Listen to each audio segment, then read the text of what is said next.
This is All Things Cancer, the podcast of the National Foundation for Cancer Research, hosted by NFCR President and CEO Dr. Sujuan Ba.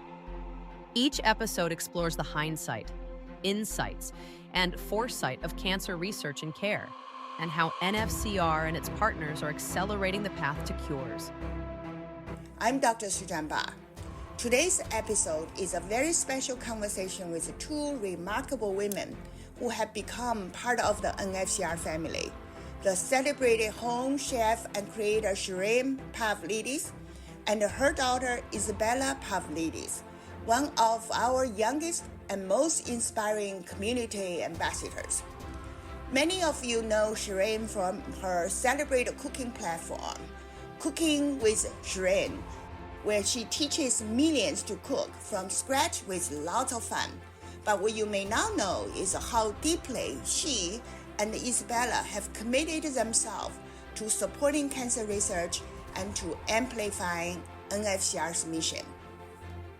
In this episode, we talk about Isabella's growing leadership, from her Play for the Cure, the youth sports fundraising program supporting NFCR at Bucknell University, to her expanding Dine and Donate initiative, which is now becoming a model for how passionate young people can mobilize their network and communities for impact. With her amazing creativity and leadership drive, she has already raised tens of thousands of dollars for cancer research. This is especially important during the current challenging funding environment for researchers in the laboratories. And she's only at the very beginning of her journey toward a career in medicine. We also discussed the power of a caregiver's love and the profound influence of Isabella's grandmother, Esther, whose 7-year battle with pancreatic cancer shaped their family and planted the seeds of Isabella's desire to help others. Their story is heartwarming, uplifting, a reminder of why our work matters. This conversation reflects what makes our community so strong: people who care deeply, take initiative, and choose to turn their own experiences into action. I'm grateful to Shereen and Isabella for their partnership, their compassion, and the joy they bring to the mission of fighting cancer.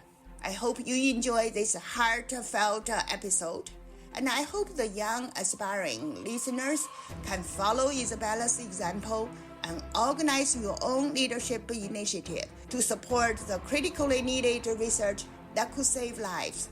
Let's jump in. It's wonderful to see you again, Shereen and Isabella. Thank you for coming all the way to DC and to be part of our 2025 Global Summit for award ceremonies. It was lovely, so nice, and thank you for having us. Thank you for having us back. Yes, thank you. We had such a great time, and we learned a lot. Yeah. We learned that tyrosine is the crystals in Isn't that a wonderful talk from Dr. Hunter? See, yes. I even learned something pertaining to food.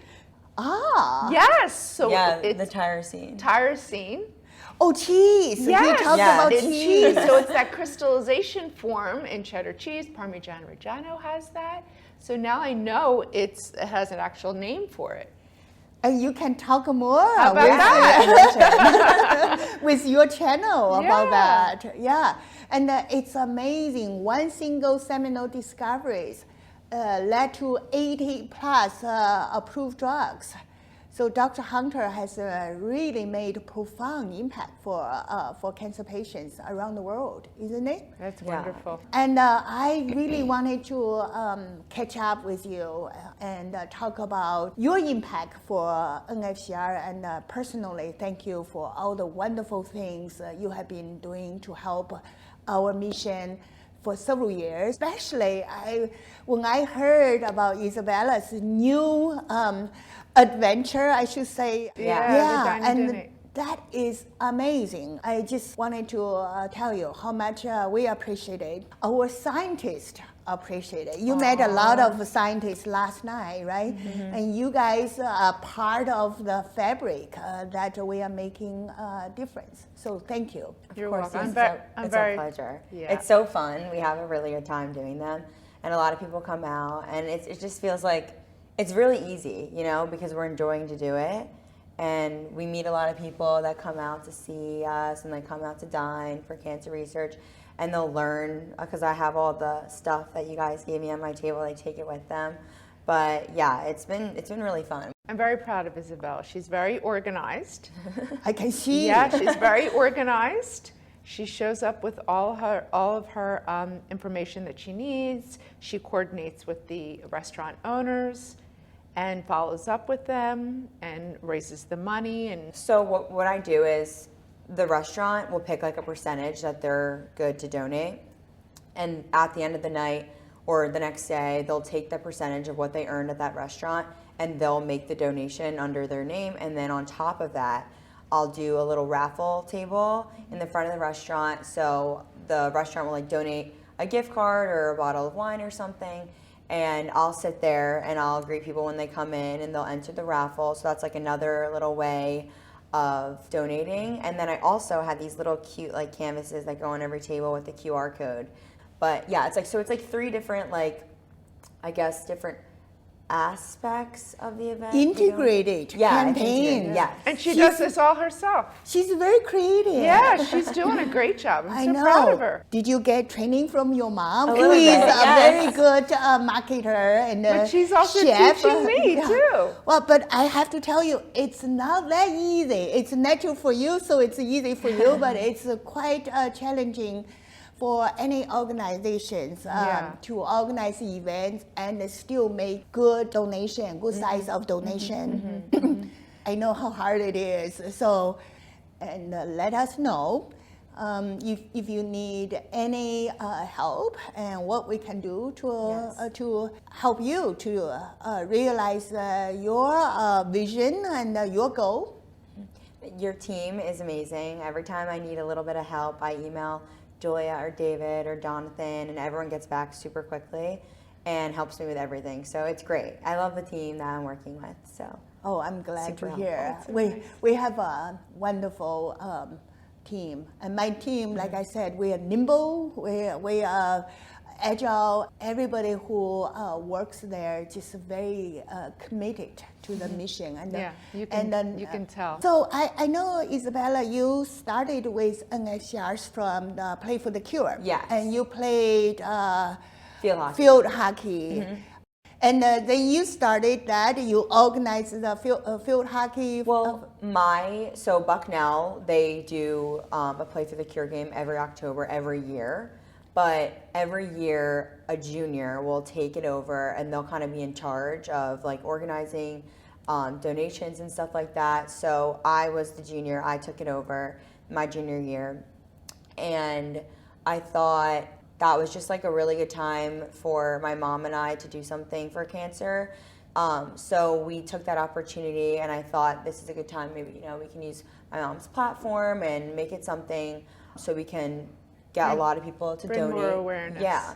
Saw the impact it had, and then the NFCR reached out to us, and we started to come up with ideas of how we can work together in the future. So yeah, that's how it started. You really started a momentum now for our collaboration. So Shereen, tell me more about your platform and how you are able to really support Isabella's initiative. When the young generation has this kind of aspiration and commitment, we as mothers should be part of their endeavor, right? So, I'm very grateful for my platform. So I cook from scratch. So that's what my social media platforms are for. So I teach my followers how to cook from scratch, empowering them. It's not hard, it's easy. But when it was the Play for the Cure, and at that time it was our job to do the fundraising there. So that's kind of where it started. And we were so touched by everyone's generosity, everyone's stories that they would share with us. It really it really just made us like, wow, this is really helping people. This is really making a difference. People were so generous, and just to hear everyone's stories. There's one particular story that stands out to me. I'll never forget it, which propelled us to want to continue doing it. There was a woman that said, because of the funding for cancer research, they were able to find a cure for my particular cancer. I'm now in remission. I have now, extended life and time with my family, and I'm so grateful. And it just made us like, wow, to hear everyone else's side, on the other side, to hear their stories. It just encouraged us, inspired us to want to keep helping and do more. So I'm so grateful for my followers. I consider them my friends, but it's nice. And it's nice that the Dine and Donate events that Isabella's having, and I can help her with that, because I'll show up, and then it gives my followers a chance to come and see you. Yeah. Wow. And I get Celebrity to see them. chef. But I get to see them, which is so great. I love to meet them.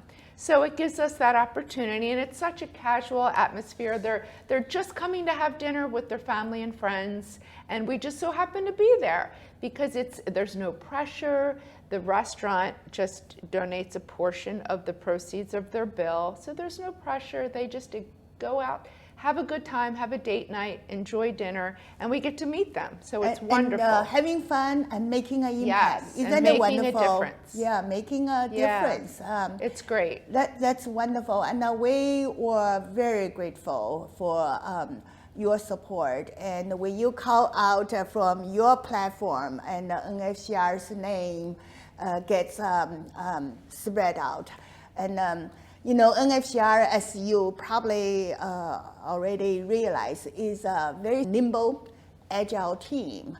And we don't necessarily spend any money on marketing. We try to maximize donation revenues we receive to go into the labs. Because our mission is quite focused. Our mission is about making discoveries happen, give the scientists exploratory funding so they can get the new ideas off the ground.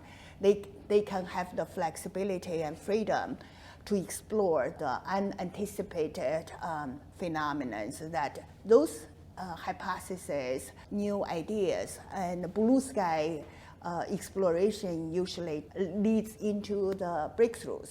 So that's why we are so focused on sending the money to the labs as much as we can. So with your help to amplify our mission in your follower, it's just wonderful things. So your major at Bucknell is? I majored in psychology, but I was on the pre-med route, so I took my sciences all throughout with my psych courses that I need to take for my major. Now I'm taking a gap year and I'm studying for the MCAT. So while I have this time at home, I'm studying and I'm also planning these events. So it gives me some more free time to do them more frequently and stuff. So it's been nice. So I can see your psychology degree is playing an important role for your career ramping up. What type of medical field, specialty are you applying for? I'm honestly not sure yet. I know I'm going to go through all the different fields and see what I like. So I have an open mind. I'm not quite sure. I shadow cardiology, so I see what goes on in there and I have interest, and then I also see other specialties, and I honestly think I could be anywhere. I'm not quite sure. So I like that I'm going into it with an open mind, and I guess I'll just see what really sparks my interest when I get into there. Follow your heart. Yeah. Mm-hmm. Yeah. Her father she comes from a line of doctors. So my husband's a cardiologist, and my brother-in-law is an orthopedic surgeon. My father-in-law was a vascular surgeon. All of our relatives in Cyprus, they're all doctors. So we come from a Pressure. Yeah, we come from a line of You got to doctors. carry on. She has to carry it on. Yes. I think medical field is very fulfilling. When I was pursuing my college education, I didn't choose medical because I just love the chemistry, the molecule part of it, and I was very afraid of blood. So that's the reason I choose to pursue chemistry. But if I had another choice, if I start all over again, I would pursue the medical science too. Oh, really? Yes. And I can see you probably will be able to deal with the pressure of medical school better than your peers because you have that spirit of loving life and being able to have fun. And that's a way of releasing the stress, right? She can't have too much fun. She has a lot of studying to do. Yeah, so play hard and study hard. What's your vision for this Dine and Donate? Do you right now it's local, right? Do you have a vision to really make it as a campaign and role model nationally or even internationally? So right now my goal is just try and just like build my page more and more because I feel as if like the more restaurants I have under my belt, the more experience I have, even like the more followers on the Instagram page and stuff. My Instagram is @preventionwithpavlides. I love that. Yes. Yeah, prevention is so important. Yes. So I'm trying. Follow Isabella. Yes, but I'm just trying to make it bigger. That way we can go further than just local. And we are branching out a little bit. You know, we're going to PA, so that's different than New Jersey. Pennsylvania. Yes. So we were like, okay, well, maybe we can branch out a little bit instead of staying local. And then other people maybe can come that haven't come to the previous ones. But yeah, our goal is to try and go to other places. It would be cool. And then other people can come. I know that like, I'm sure people are seeing the events, especially when she shares it on her page and maybe it's too far and they can't make it. So, But everyone's from different areas as well. Yeah. So you Because have people followers from all over the world. Yes. Yeah. So it's nice because maybe they can't come to New Jersey, but now we're in Pennsylvania, so it's a little bit closer Yeah. to them. So it's nice. I mean, You know, she has a worldly view for such a young age, and you must have played a profound role in her thinking I think that's just who she is.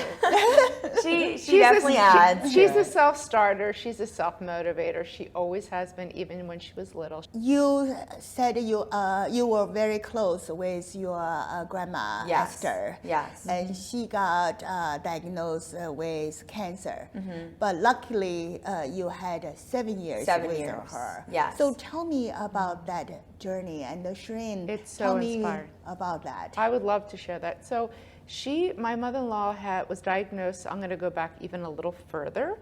When she was I think she was 30 years old, she was diagnosed with breast cancer. She just had my husband. She just gave birth to my husband. Ooh, that was scary. Yeah, she's newly married, Yeah. just had a baby. And the doctor said, do not get pregnant. Don't get pregnant because the cancer can come back. And so she took every precaution she could. 5 years later, she gets pregnant. Oh, Doctor says, ooh, that's risky. yeah, it's risky. She says, nope, I'm going to keep this baby. I'm going to keep this baby. She had my brother-in-law, Nikos. He's healthy. He was great. He was a miracle. She stayed in remission. She was 30. It never came back. When she was I guess she was 70, she was diagnosed with pancreatic cancer. And she beat it for 7 years. You know, she that's is an a miracle. inspiration. And she had I think the third stage. I mean, she had it good. It wasn't firstly newly detected, but she refused to give up. She would go swim, and she lived life beautiful for 7 years. Yeah. She went swimming. She traveled to Florida with her girlfriends and traveled, swam, cooking. You didn't even know she was, Ma, how you doing? I feel great. Yeah, I was with her through the whole time, that she had it still. And it did not feel there were days that Even after chemo, like we would have to take it a little slow, and those were the times I couldn't, or before chemo, I couldn't paint her nails because she couldn't go into chemo with. But she would go swimming after chemo. Yeah, she was very active. We would go on trips together. We would go down the shore. We would do everything, and she would cook for me. We would cook together. She wanted to live. Yeah, she never gave up. No, she is an inspiration. People need to know her story, because just because you're diagnosed with cancer doesn't mean it's the end. 7 years beating 7 years and 7 good years. Cancer. 7 good years. Yeah. That's a miracle, because pancreatic cancer is one of deadliest cancers. Yeah. Yeah. Yeah. She was a trooper. She was a strong woman. That's amazing. She was so little, so she got to have 7 more years with I would her. not. That was precious. Yeah. I was very young when she got diagnosed. So for me to have those 7 years, it allowed me to like remember her and remember all these like memories with her. And she definitely shaped me into the person I am today. And I'm like super grateful that I had those 7 years. I know that she wanted to see her grandchildren grow up. But those 7 years like were super important to our relationship, and because of that, I not only am the person I am today, but I also have these memories with her that I will remember forever. So if we didn't get those 7 years, I don't know. I honestly don't. But I think think that's kind of what sparked your interest in caring caring for when people. the last year when we were in the hospital, I remember it was my summer going to 6th grade, and we were always at the hospital with her, and I was always there. And my dad worked at the hospital, so he would stop in, but I would always be with her. And I was just trying to take care of her as like best as I could in 5th grade, but I was acting like her little bedside nurse. Well, she would massage her feet. Yeah, But that's I think early age. You know? I think she just like when I walk into a kitchen, I feel at home. Yeah. She walks into a hospital, she feels at home. Yeah, that's where I like it sparked my interest, because at first I didn't know what I wanted to do. I mean, I was in 5th grade. I thought I wanted to be an actress. Like I didn't know, but when I was in the hospital, I liked the environment of it. So that kind of sparked my interest like moving forward. But yeah, towards the end, she was like intubated, so I couldn't really talk to her. But I would just sit there with her and just like keep her company and hold her hand. But being there definitely was what I guess inspired me to move forward going the medical route. So special. You know, the young girl at that age, they usually wanted to go out and spend time with their friends, right? She was like my you're best friend. Like every Friday night, my plans, instead of hanging out with my friends, I would go there because like it was so fun. She made it super fun. We would like build forts and have sleepovers and bake. Like I had a great time. Wow, Because there was no rules. Yeah, no rules. There were no rules. She could, write on the walls if she wanted I did write on the walls, actually. Oh, Esther sounded amazing woman. Yes. Esther was very loved by everyone. Yes. Wow. She was amazing. a selfless person, very kind to people. And you two are carrying her loving, caring legacy through all those wonderful initiatives. Yeah. Talking about being there with her and for 7 years, did you talk to young Isabella about grandma's cancer diagnosis? How did you break the news? I think my mother-in-law told her. Yeah, I think she was around so much that she understood everything. She understood the process. She understood really what was happening.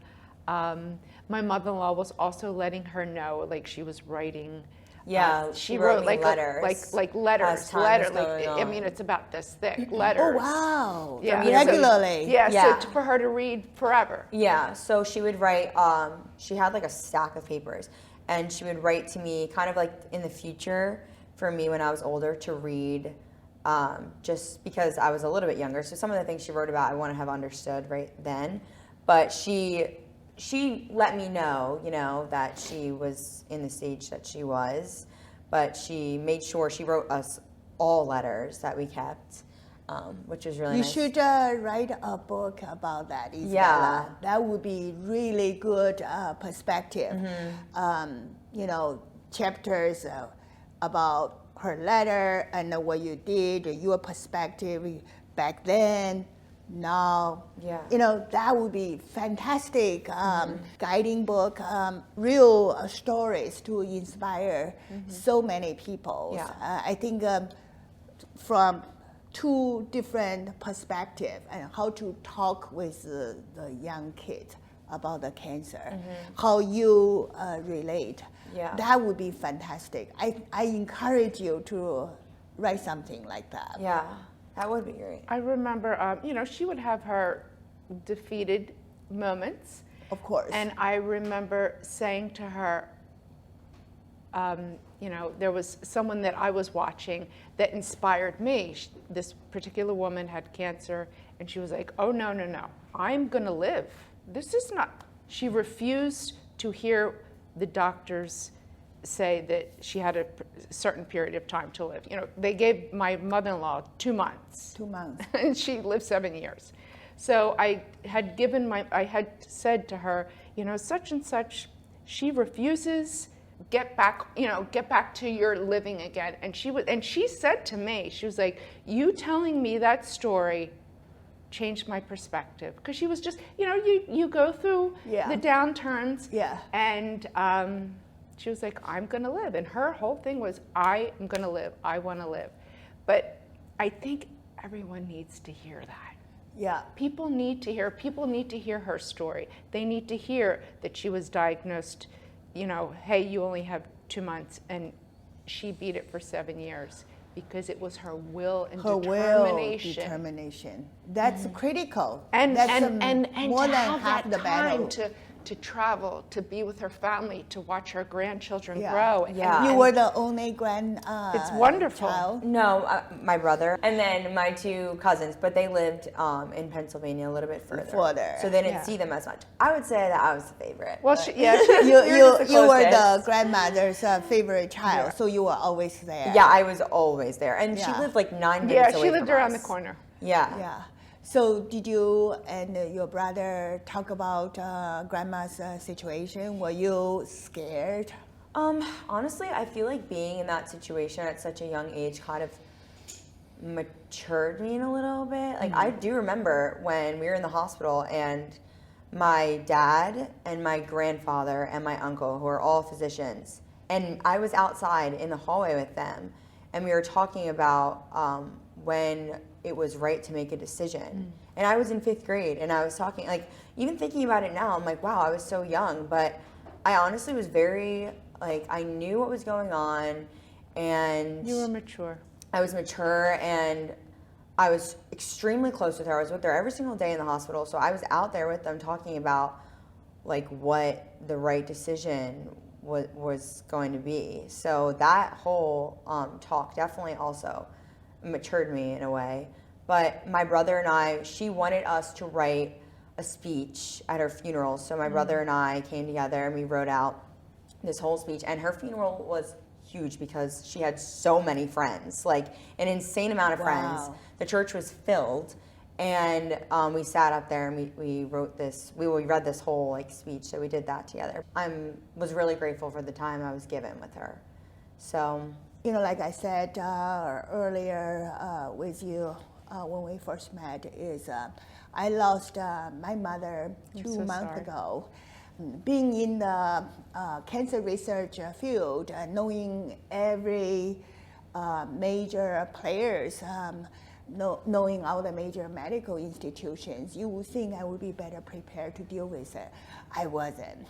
And the moment your loved one become a cancer patient, you become a caregiver, your rational head is off. I was no longer a scientist. I was just a daughter and sister.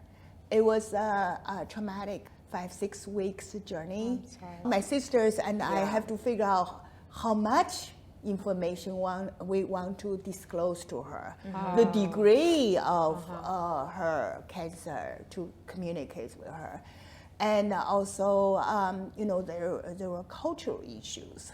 In the culture I grew up, the way we dealt with cancer was very private, usually never acknowledged. So I was caught between two cultures, the Chinese culture that I grew up with, and then Western culture. I'm a professional. So how to reconcile the differences between two cultures communicating about cancer problems is an issue, and also religious issues. It was a quite different journey. It actually gave me a brand new perspective about caregiver.